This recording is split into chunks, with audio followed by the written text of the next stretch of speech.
Pagkatapos lipulin ang sangkatauhan mula sa mundo, ang pagkain ang naging pangunahing species sa planeta at ngayon ay kailangan nilang matutong mamuhay sa isang lipunan kung saan lahat ay pinapayagan. Ngayon, ay recap natin ang unang season ng seryeng Sausage Party Foodtopia mula 2024. Sa panahon ng dakilang Food Riot na pinamunuan ni Barry, ang sausage, tuluyang natalo ang mga tao, at si Bill na lang ang natitirang survivor.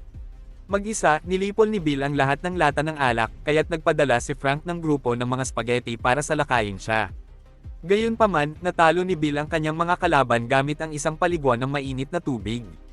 Sa huling pagsubok na manalo sa digmaan, humingi ng tulong si Barry kay Sammy, nakakalungkot lang na nawala ng matalik na kaibigan, upang makalapit kay Bill at itinapon ang isang mini na payong sa lalamunan ng tao. Matapos nilang talunin ang lahat ng kanilang mga kalaban, nagpasya ang mga foodies na magtatag ng sarili nilang kaharian at tinawag ang lungsod na iyon na Foodtopia, isang lugar kung saan maaaring mabuhay ang pagkain ng walang banta mula sa mga tao.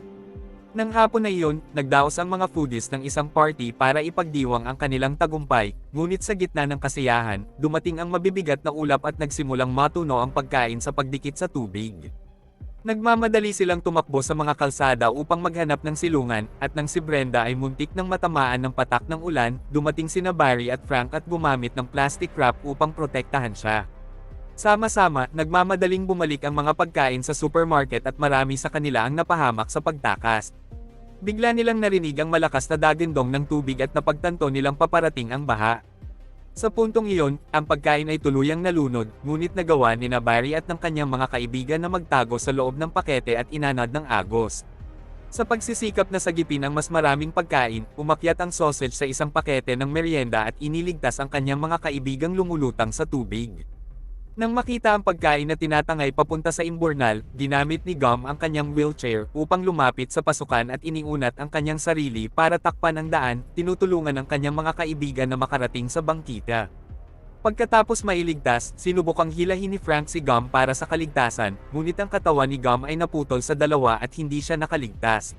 Nang natapos ang bagyo, nagsimulang mangibabaw ang kaguluhan sa Foodtopia dahil natakot ang mga pagkain sa maaaring mangyari. Habang naghahanda si Barry ng isang grupo upang sagipin ang mga nasugatan, sinubukan ni Brenda at Frank na pakalmayan ang mga natitirang nakaligtas ngunit lahat ay nagpasya silang bumalik sa supermarket dahil naniniwala silang iyon ang pinakaligtas na lugar para sa kanila.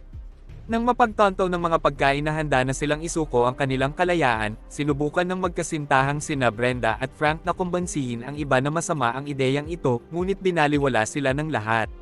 Sa loob ng ilang oras, inubos ni Barry ang kanyang lakas sa pagtipon ng mga biktimang nakakalat sa parke at inilagay sila sa isang tuwalya.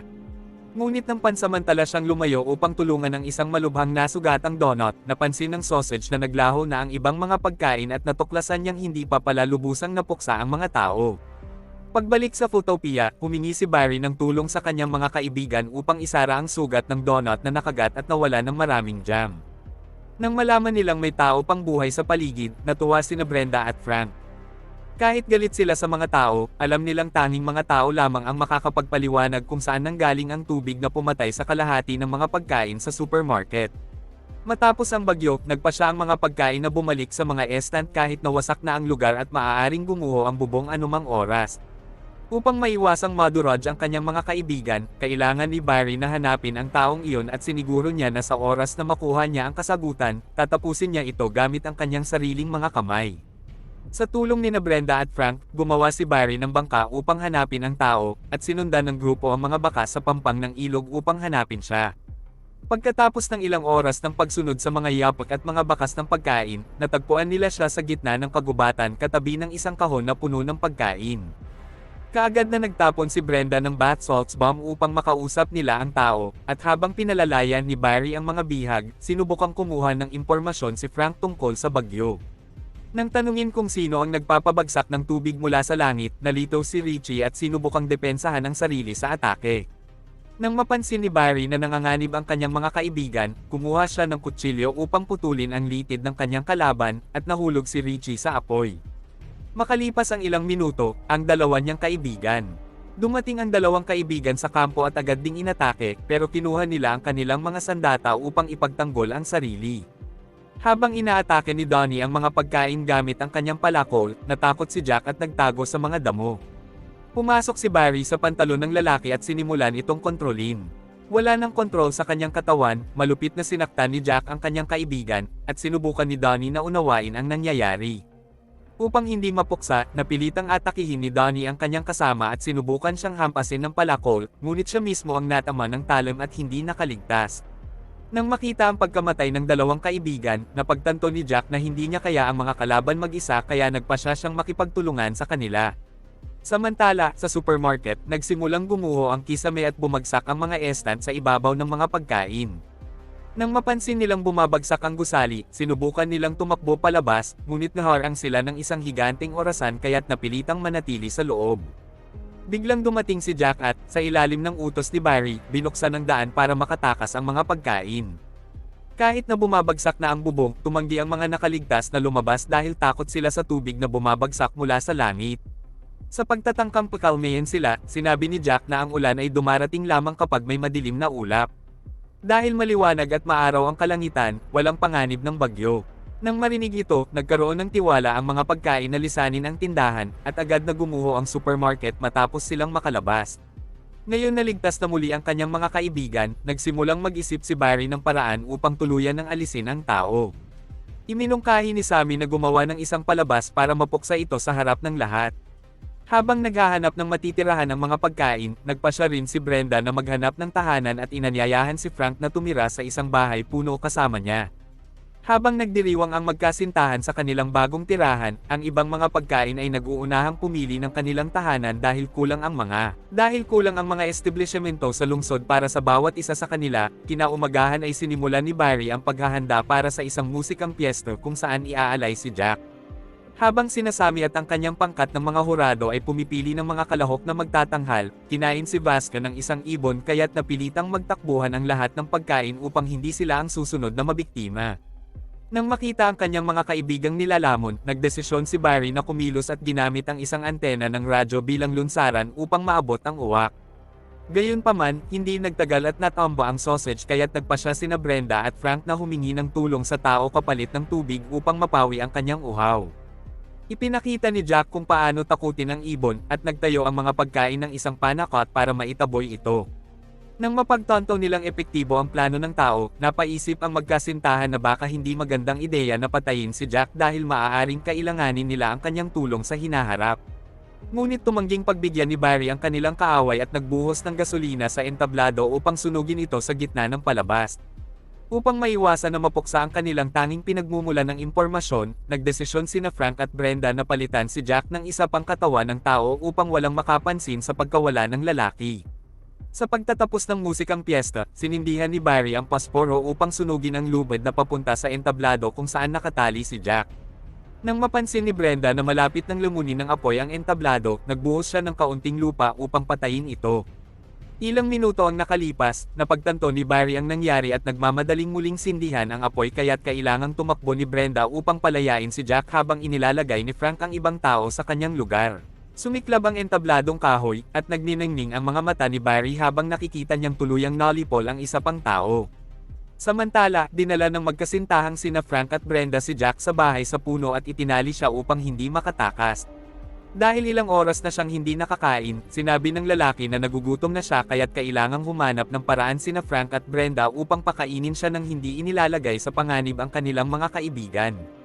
Dahil kulang ang mga silungan para sa lahat, hinati-hati ang mga pagkain ayon sa kategorya upang okupahin ang mga tindahan, at ang mga delatang pagkain ay tumuloy sa tindahan ng mga laruan. Matapos matalo sa laban sa isang lata ng tuna, napilitan si Bean na ibigay ang isang ngipin ng tao bilang kabayaran sa kanyang kalaban.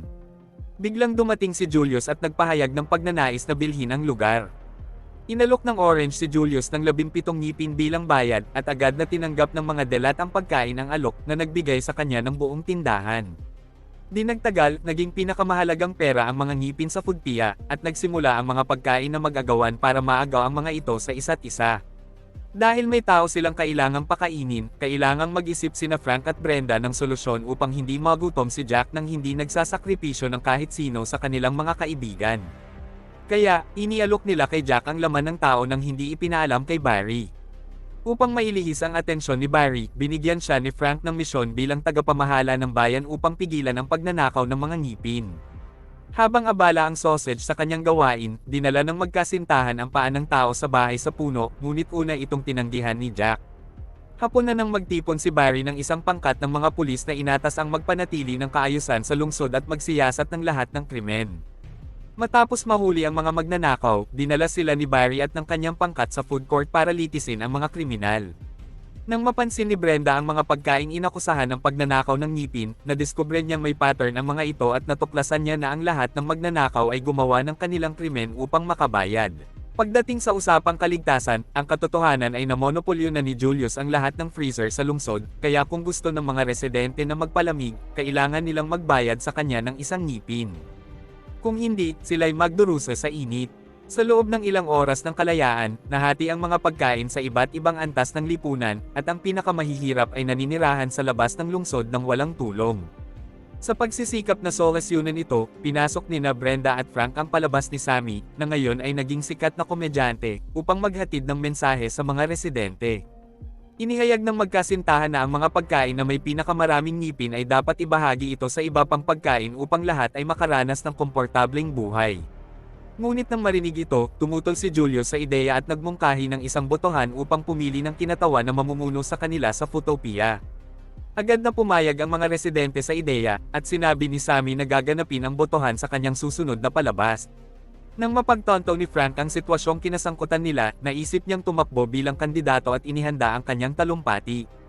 Kinabukasan, sa panahon ng debate, sinabi ng sausage na kung siya ang mahahalal bilang pangulo ng Footopia, siya at ang kanyang kasintahan ay magtitiyak ng pagkakapantay-pantay para sa lahat ng pagkain.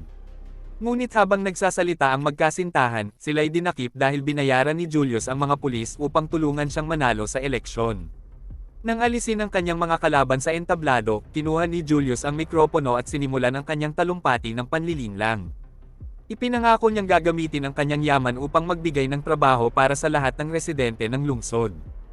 Ayon kay Julius, kung ipamamahagi ang kanyang mga ngipin sa pinakamahirap na bahagi ng populasyon, mawawalan siya ng kakayahang sustentuhan ang kanyang mga pangako, mga empleyado, at sa huli, lahat sila ay mawawalan ng trabaho. Nang marinig ito, nagsimulang manindigan ang publiko laban kina Frank at Brenda, at napagtanto ng magkasintahan na kung hindi sila kikilos, si Julius ang mahahalal na pangulo. Determinado silang pigilan ito, kaya't muli nilang kinausap si Jack at humingi ng tulong para mapigilan ang Orange na makuha ang kapangyarihan. Samantala, inanyayahan ni Julius si Sammy sa isang pulong at sinubukang makipagkasundo. Alam niyang may malaking impluwensya ang Bagel sa mga residente, kaya inalok niya si Sammy ng malaking TV channel kapalit ng pagsuporta sa kanyang kampanya.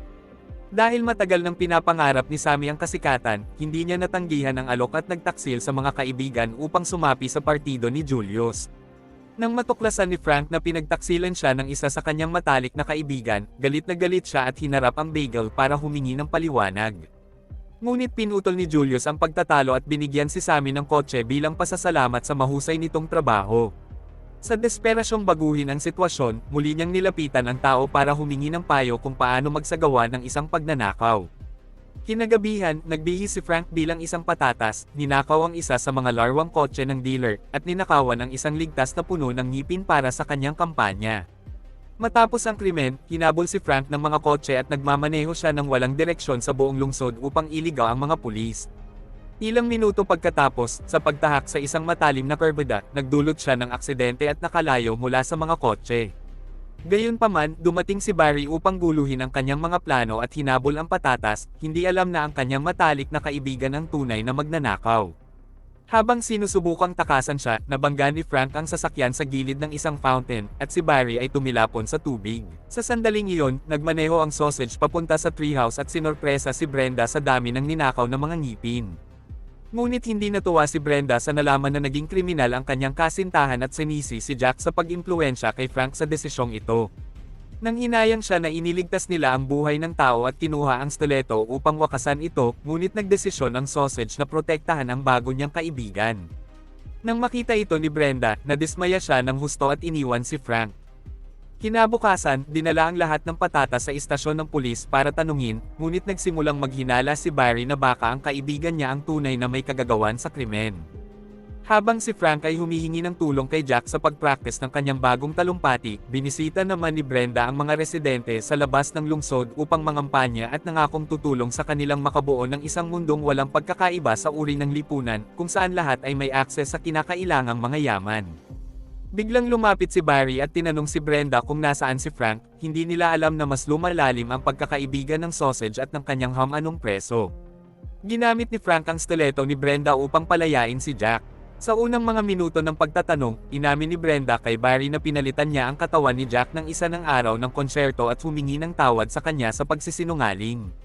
Nang matuklasan ni Barry na ang kaibigan niya ay kakampi ng tao, nagdesisyon siyang tulungan itong kumbansihin si Frank na hindi mapagkakatiwalaan ng tao. Subalit sa halip na makinig sa kanyang mga kaibigan, nagpa siya ang sausage na tumakas kasama si Jack papunta sa kagubatan, ngunit di nagtagal ay napagtanto niyang malaking pagkakamali ang nagawa niya at bumalik siya sa Footopia habang magsisimula na ang pampublikong debate. Bilang tagapamagitan, ipinakilala ni Sammy ang mga kandidato at sinimula ng sesyon ng tanungan. Ngunit bago sumagot sa anumang tanong, nagsalita si Brenda upang ipahayag na tatakbo siyang mag-isa bilang pangulo dahil hindi na sila magkatulad ng ideolohiya ni Frank. Galit sa pagtatrader sa kanya, at upang makuha ang lahat ng boto na sana'y mapupunta kay Frank, ipinaalam ni Brenda sa lahat na naging kaibigan ni Frank ang isang tao at hindi na siya mapagkakatiwalaan. Agad na itinanggi ng sausage ang mga akusasyon, ngunit hindi kumbinsido ang mga botante sa kanyang mga salita. Sa gitna ng debate, nauwi ang dating magkasintahan sa isang marahas na away sa harap ng publiko, na nagbigay ng mas maraming suporta kay Julius para manguna sa pagkapangulo. Sa pagtatapos ng botohan, nanalo si Julius sa pamamagitan ng napakaraming boto at tuluyang nasira ang lahat ng tsansa nina Brenda at Frank. Kinabukasan, sa kanyang unang araw bilang pinakamataas na awtoridad ng Footopia, ang tanging iniisip ni Julius ay kung paano palakihin ang kanyang imperyo sa kapinsalaan ng mga pinakamahirap na nabubulok sa mga eskinita ng lungsod. Nang maunawaan ni Frank ang malaking pagkakamali ng pagtataksil kina Brenda at Barry, humingi siya ng tawad at nangako na tatanggalin ang tao. Kahit nasaktan pa rin, napatawad siya ni Brenda at nagkasundo sila. Kahit natalo sa kanyang kandidatura, nanatiling determinado si Brenda na ipaglaban ang mga karapatan ng lahat ng mamamayan ng Footopia at kasama niya ang kasintahan sa pagpupersige nito. Bumalik siya sa kagubatan upang hanapin si Jack at sumunod si Barry sa kanya. Nang makita niyang kausap ng kanyang kaibigan ng tao, nagdesisyon ang sausage na tapusin na ang predator ng tuluyan. Ngunit nang mapagtanto niyang nahihirapan si Frank dahil sa pagpapalaya sa tao, tumigil si Barry sa atake dahil naisip niyang nakabuo sila ng isang tunay na pagkakaibigan. Tuwa na makita ang eksenang ito, nang bumalik si Barry sa lungsod, nagdesisyon siyang subukang makipag-ayos kay Sammy, ngunit hindi na handang ayusin ng Bagel ang kanilang pagkakaibigan. Imbes na pakinggan ang sasabihin ng sausage, iniutos ni Sammy na umalis na siya dahil ngayon ay napapaligiran na siya ng mga luxury cars at bagong mga kaibigan.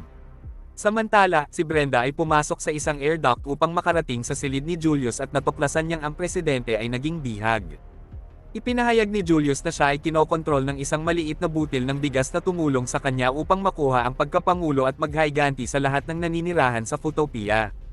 Matapos ang digmaan laban sa mga tao, nawala ang lahat ng mga kaibigan ni Rice sa baha at natagpo siya sa isang poste. Nang makita ni Julius na papalapit na ang maliit na batang babae, nanawagan siya ng tulong ngunit walang dumating upang magligtas sa kanya. Nang sa wakas ay makalaya, bumalik siya sa merkado kasama ang ibang pagkain, ngunit agad niyang napansin na hindi na tulad ng dati ang mga bagay. Hindi lang wala ng pagkakaisa sa mga pagkain, kundi lahat ay handang sumabay sa bawat isa upang magtagumpay. Dahil maliit siya, alam ng butil ng bigas na wala siyang pagkakataon upang mabuhay, kaya nang dumating si Barry na kinokontrol ang tao, naisip niyang kaya niyang gawin din ito sa ibang pagkain. Dahil dito, nagdesisyon siyang sakupin ang katawan ni Julius at simula noon, siya na ang kumokontrol sa kanya. Sa ganitong paraan, ang bigas, na dating pinakamahina at pinakamahihirap na pagkain sa buong Footopia, ay naging pinakamakapangyarihan. Nang mag-isip sina Brenda at Frank na ipamahagi ng pantay-pantay ang yaman sa lahat, napagtanto ng butil ng bigas na nanganganib ang kanyang kapangyarihan, kaya nagdesisyon siyang tumakbo sa eleksyon. Ngayon na alam na ni Brenda ang kanyang lihim, nagpa siya ang bigas na alisin siya at sinakop ang katawan ng kanyang host upang tuparin ang misyon na ito. Ngunit nang mapagtanto niyang siya rin ay nanganganib, tinamaan ni Brenda si Julius ng malalakas na suntok at inatake siya gamit ang isang padlock. Gayunpaman, habang naglalaban sila, nakapaglaban pabalik si Rice at nakontrol ang katawan ni Julius upang itulak si Brenda sa food crusher. Sa kabutihang palad, nakakapit si Baguette sa tab at nahila si Julius papunta sa lababo kasama siya. Samantala, nakatakas si Rice at binuksan ang gripo upang tapusin ang kalaban. Ilang minuto pagkatapos, dumating si Frank sa opisina upang hanapin ang kanyang kasintahan at natuklasan na nawala ng kalahating katawan si Brenda dahil sa matinding sugat. Hindi nakaligtas ang Brad, ngunit at least nagkaroon siya ng pagkakataong magsabi ng kanyang mga huling salita sa kanyang minamahal. Matapos mawala ang kanyang kasintahan, inaresto si Frank bilang sospek at dinala sa presinto. Kinabukasan, ipinaalam sa lahat ng residente ng Footopia ang pagkamatay ni Brad at nagtayo sila ng isang estatwa bilang parangal sa kanya. Nang ipagkatiwala kay Sammy na ipaalam sa buong bayan na si Frank ang responsable sa pagkawala ni Brenda, nagdesisyon si Sammy na magbitiw sa kanyang trabaho dahil hindi siya makapaniwala na kayang saktan ng kanyang kaibigan ang kanyang kasintahan. Kaya't nagdesisyon si Julius na palitan siya at ipasok si Duncan upang ipahayag ang balita. Matapos mahatulan ng guilty, si Frank ay ipinag-utos na tanggalin at papatayin sa harap ng publiko.